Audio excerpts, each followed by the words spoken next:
కేవలం 7,999K up to 10 kgs వరకు బరువు తగ్గి అధిక బరువు నుంచి వచ్చే ప్రధాన సమస్యలను దూరం చేసుకోండి. నాగార్జున చెప్పింది తప్పైంది. అవగాహన లేదా, లేదంటే చెప్పిన మాటలు విని అలా అనేసాడా? అది కాకపోతే సినిమా ప్రమోషన్ కోసం అలా చెప్పాల్సి వచ్చిందా? నాగార్జున మాటల్లో నిజం లేదని ఆడియన్స్ తేల్చిపాలేశారా? ఇంతకీ కింగ్ ఏమన్నాడు? ఏం జరిగింది? What the story? Dhanush, Nagarjuna, Rashmika lead roles లో శేఖర్ కమల దర్శకత్వంలో రూపొందిన కుబేరా 20న రిలీజ్ అయింది. అమెరికాలో ప్రీమియర్స్ పడ్డమే లేట్. సినిమా సూపర్ హిట్ అంటూ పాజిటివ్ టాక్ వచ్చింది.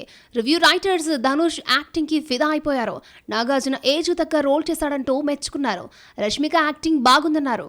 ఈ పాజిటివ్ టాక్ తో కుబేరా కలెక్షన్స్ ఫస్ట్ డే కంటే సెకండ్ డే కంటే థర్డ్ డే పెరుగుతూ వచ్చాయి. అయితే ఈ భారీ వసూల్లో వీకెండ్ కి పరిమితం కావడం షాక్ ఇచ్చింది.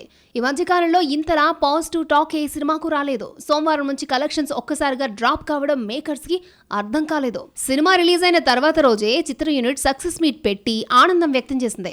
మూడో రోజు సక్సెస్ సెలబ్రేషన్స్ కి చిరంజీవి చీఫ్ గెస్ట్ గా రావడంతో ప్రమోషన్ కి ఉపయోగపడింది. ఈ సందర్భంగా నాగార్జున చెప్పిన మాటలు నిజం కాలేదు. ఒక్కోసారి కలెక్షన్స్ రాని సినిమాలకు మంచి వ్యూస్ వస్తాయి, ఇంకోసారి కలెక్షన్స్ బాగున్న చిత్రాలకు రివ్యూ రేటింగ్స్ తక్కువగా వస్తాయన్నారు నాగార్జున.